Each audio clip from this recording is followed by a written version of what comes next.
Good morning and welcome to Take Your Life Back Today show. My name is Ralf Friedrichs and I just want to welcome each and every one. Today we are going to do the final episode for the topic of what chronic alcohol consumption or heavy drinking does to your body, what it does to your organs, what can happen to you.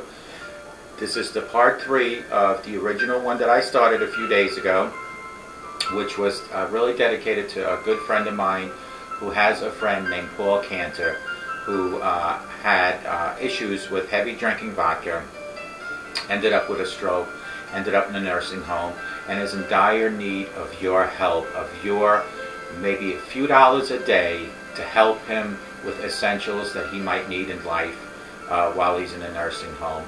Please reach out to him. You'll find the information on this particular episode in the credits section. Today's topic is 12 health risks of chronic drinking.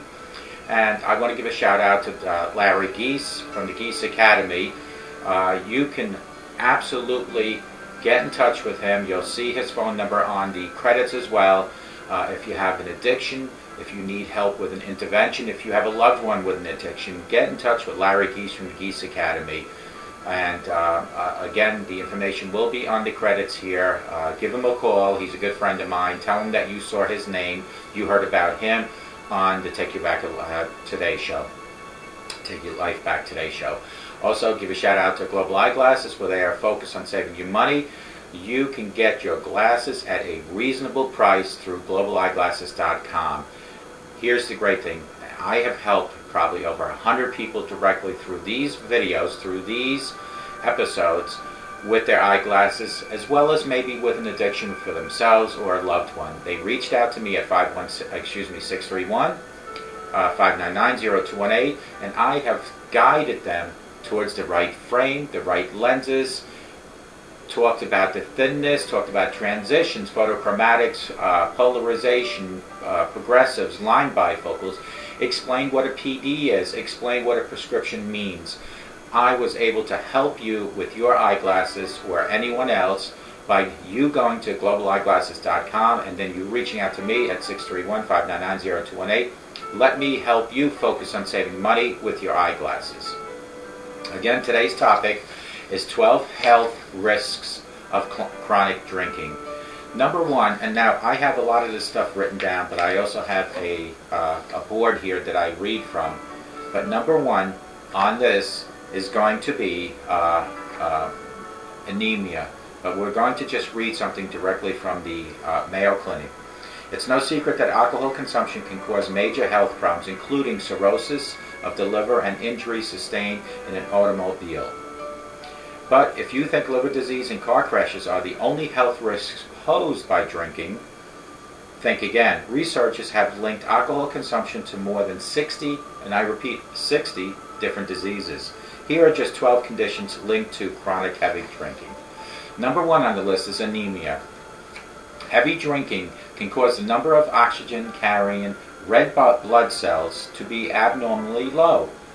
This condition is known as anemia. Can trigger a host of symptoms: fatigue, breathing, shortness in breath. That is what anemia can do, and that is when you do heavy drinking, that can happen to you. Heavy drinking can also cause cancer. It increases the risk of cancers to the mouth, to the throat, to the voice box, to your liver, breast, esophagus, kidneys, and the list is endless. This is what heavy drinking can do, is escalate and cause cancer. Heavy drinking can also cause cardiovascular disease, especially binge drinking. Makes the platelets more likely to clump together into clots, which can lead to a heart attack, or, like in Paul Cantor's case, a stroke. Cirrhosis is on this list. Alcohol is a toxic to liver cells, which can cause cirrhosis. Dementia. Now listen to this statistic. As people age, their brain shrinks an average of about 1.9% per decade. That's considered normal. But drinking speeds that process up. Heavy drinking Binge drinking speeds that process up by 2 times. Depression. Heavy drinking goes hand in hand with depression, but there is a debate on whether depression came and caused heavy drinking or heavy drinking caused depression. That is a debate, an ongoing debate. Seizures. Heavy drinking can cause epilepsy and seizures. Gout, a painful condition. Gout is caused by formation of uric acid crystals in the joints. Very painful to have gout. High blood pressure. Alcohol can disrupt the sympathetic nervous system, which, among other things, controls the constriction and dilate of blood vessels in response to stress, amongst other things. Infectious diseases. Heavy drinking suppresses the immune system, which leaves you open for diseases. Nerve damage. Heavy drinking can cause a form of nerve damage known as alcohol neuropathy, which can produce a painful plus pins and needles feelings within your nervous system. Pancreatitis. Heavy drinking can inflame the pancreas and give stomach irritation, diarrhea, and gallstones. Now this is what I have written down, so now that was the short version. I'm going to read the long version of this now. Anemia is number 1 of the risks of chronic drinking. Heavy drinking can cause the number of oxygen-carrying red blood cells to be abnormally low. The condition is known as anemia. Anemia can trigger a host of symptoms, including fatigue, shortness of breath, lightheadedness. Cancer. Habitual drinking increases the risks of cancer. Scientists believe that the increased risks come from the body when the body converts alcohol into acetaldehyde, a potent carcinogen. Cancer sites linked to alcohol use include the mouth, throat, voice box, esophagus, liver, breast, colorectal region.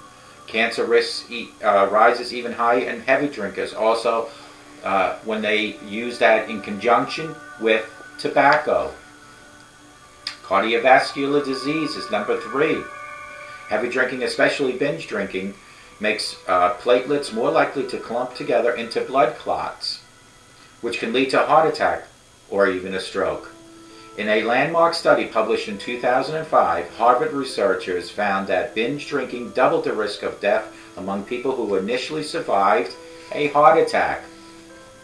Heavy drinking can also cause cardiomyopathy, a potentially deadly condition in which the heart muscle weakens and eventually fails, as well as a heart rhythm abnormalities such as atrial and ventricular fibrillation. That was number 3. Number 4 is going to be cirrhosis, folks. Alcohol is toxic to liver cells, and many heavy drinkers develop cirrhosis, a sometimes lethal condition. But it's hard to predict which drinkers will develop cirrhosis. Some people who drink huge amounts never get cirrhosis, and some who don't drink very much get it.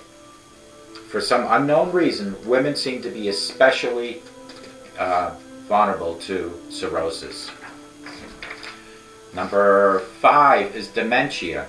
As people age, their brains shrink at an average rate of 1.9% per decade. That's considered normal, but heavy drinking speeds the shrinkage of certain key regions in the brain, resulting in memory loss and other symptoms of dementia. Depression is number 6. It's long been known that heavy drinking often goes hand in hand with depression, but there has been a debate of which came first, the drinking or the depression. One theory is that depressed people turn to alcohol and attempt to self-medicate to ease their emotional pain.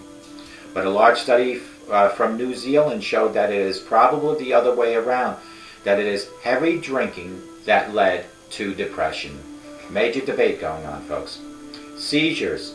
Heavy drinking can cause epilepsy and can trigger seizures even in people who don't have epilepsy. It can also interfere with the action of the medications used to treat convulsions. Number 9, or Number 8, gout.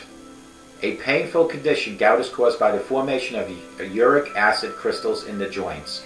Although some cases are largely hereditary, alcohol and other dietary factors seem to play a role. Alcohol also seems to aggravate existing cases of gout, so you can inherit this from a family member. High blood pressure. Alcohol can disrupt the sympathetic nervous system, which, among other things, controls the constriction and dilation of blood vessels in response to stress, temperature, exertion, etc. Heavy drinking and binge drinking in particular can cause blood pressure to rise. Over time, this effect became chronic. High blood pressure can lead to many other health problems, including kidney disease, heart disease, and stroke. Infectious diseases. Number 10. Heavy drinking suppresses the immune system, providing a toehold for infections including tuberculosis, pneumonia, HIV and AIDS, and other sexually transmitted diseases, including some that cause infertility. People who drink heavily also are more likely to engage in risky sex. Heavy drinking is associated with threefold increase in the risk of contracting a sexually transmitted disease, Ram says. Number 11, nerve damage.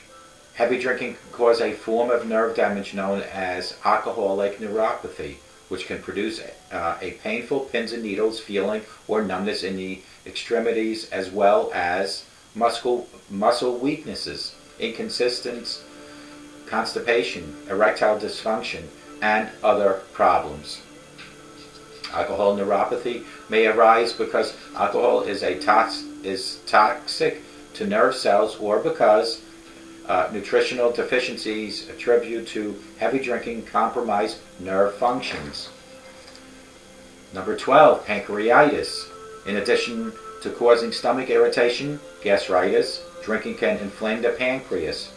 Chronic pancreatitis interferes with the digestive process, causing severe abdominal pain and persistent diarrhea, and it's not fixable.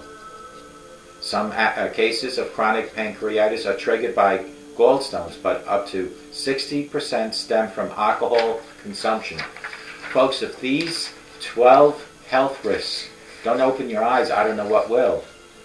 It is not a secret that alcohol consumption can cause major health problems, including cirrhosis of the liver and injuries sustained in an automobile crash. But if you think liver disease and car crash are the only health risks posed by drinking, think again.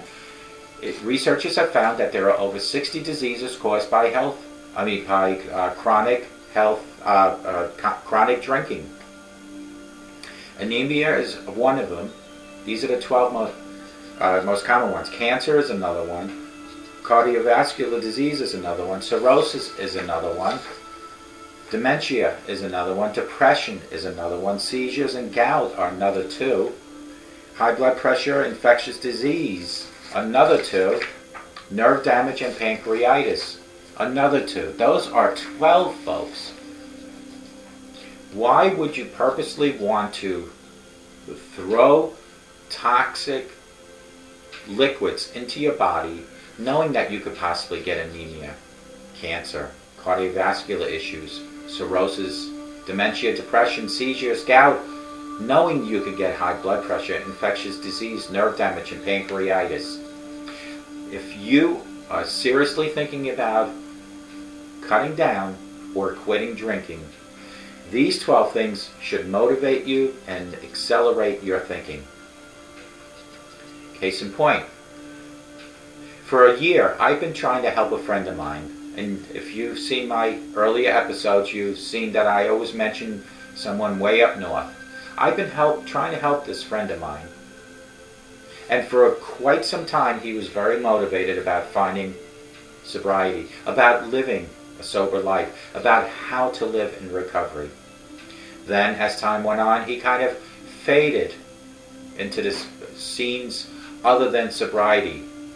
He kind of didn't communicate with me in the way of how to live with recovery.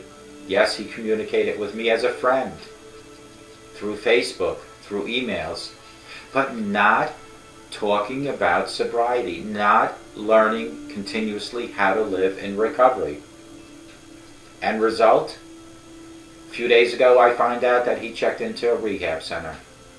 Yes, that is good news. It is good news that a person has finally, hopefully, reached rock bottom. But the sad thing here is that a whole year went by where we could have worked a little harder, maybe put our thinking caps on a little stronger, together a little stronger, and possibly gotten to him to the point where maybe he didn't have to check into rehab.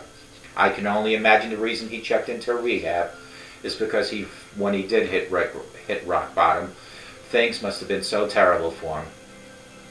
He couldn't show up for his job.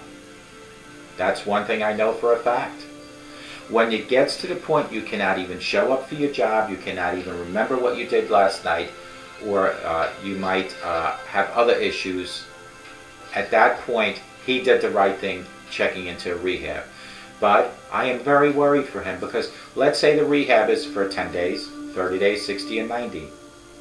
When he comes out, will he surround himself around the right people that maybe are living the life of sobriety or going through what he's going through, or will he fall back into the old routine? Because if that's the case, if he falls back into the old routine, the old results will come again. Part of living a sober life, part of living in recovery, is making major changes in your lifestyle, in your surroundings, and in your thinking. Change in your lifestyle will be not to drink, not to do drugs. Surroundings would be to find friends that are not drinkers and drug abusers. Because when you sit with a drinker and you sit with a drug, especially in the beginning, like for my friend, the chances of stressors and triggers will cause that relapse. My recommendation to my friend is when you come out, is to continuously find support. I am here, Larry Geese is here, many other people, addiction recovery coaches, are here for people like my friend. But we don't know where you are. I do know where my friend is, where he lives. So when he comes out, I will be there as a crutch. I will be there as a support mechanism. But for the people that are watching me, that have these issues and that don't know which way to turn, it is up to you to reach out to me at 844-405-HELP. It is up to you to text me at 631-599-0218 so I can help take your life back. Don't let it get to a point where you have to check into rehab or treatment center. Not that that's bad, but sometimes people don't even have that chance because they overdose, because they possibly got in a car crash or killed someone and are in jail. If you have signs of binge drinking, if you're drinking more than 2 to 3 drinks a day, today is the time to make those changes. And I don't want to hear from anyone that, okay, Ralph, I will, but tomorrow, because I am telling you folks, as I sit here, my friend who ended up in a treatment center or a rehab center very easily could have not had a tomorrow, and the same applies to you and to me. The difference is, if it does, anything should happen to me by tomorrow, I have changed my whole life. I have learned to live in recovery. I am in the process each and every day of changing for the better, and it is now up to you today to make those changes. 2 things have to happen when you want to make those changes. You need to first put the wall of denial down, let it crumble around you. Once that wall of denial comes crumbling down, you lift a barrier, and then at that point you can finally start working on your addiction. There is no shame in being an alcoholic or a drug abuser. What is shameful is when you don't seek the help that you so desperately need while you're alive. Don't let it come to a point where you can't even get help because it's too late. That is the shameful part. There is no shame in asking people like myself, Larry Geese, for help. There is no shame to going to AA. There is no shame going to a treatment center like my friend. The reason I'm so nervous about him is because he could have let his life end very easily. I am grateful to God that he made it into a treatment center, and I hope and pray to God that he survives. He survives going through this treatment center, and he survives the future in a sober manner. I am so afraid that he comes out of this treatment center and goes back to the old way. For my friend, he happens to have a job that requires for him to be alone a lot. The worst thing for someone coming out of a treatment center, or the worst thing for someone that just hit rock bottom, is to be alone. So I'm worried for him. If I could, if I had a lot of money, I'd travel with him wherever he might go for his job. But I can't. But it is up to him, as much as it is up to you, to reach out to a support channel, to a crutch, to a person or people that live and breathe sobriety daily. Let today be the first day of your new life, and don't keep saying, I will change tomorrow, because as you and I speak right now, or as you watch and I speak, there is somebody closing their eyes and taking their last breath. Those people, did they have a chance for change? If you're watching me right now, you have a chance. Folks, I just want to always remind you that if you have a sober today, I promise you, you'll have a much better tomorrow. And if you start having positive thoughts, you will get positive results. And don't think for 1 minute that when I tell people to change, that it's like a light switch on and off. It's not. All changes, small or big, only happen in small steps, in stages. But as you see those small steps, those stages come into your life, changes will be in your skin color, you become healthier, in your thinking, in your spirituality, in your financial, in your relationships, in your mental status, and your physical status. But they all happen in small steps, and like any change in life, you need to work it. You need to walk the walk and talk the talk of sobriety. Don't walk and talk and do the opposite behind closed doors. Get out of that closet and stop drinking. Get out of that closet and stop doing drugs, and join hand in hand with fellow sober people so you can take your life back. Folks, I hope to God each and every one in my audience has a great day, but more importantly, I hope to God that each and every one in my audience has a sober day, and may God bless you.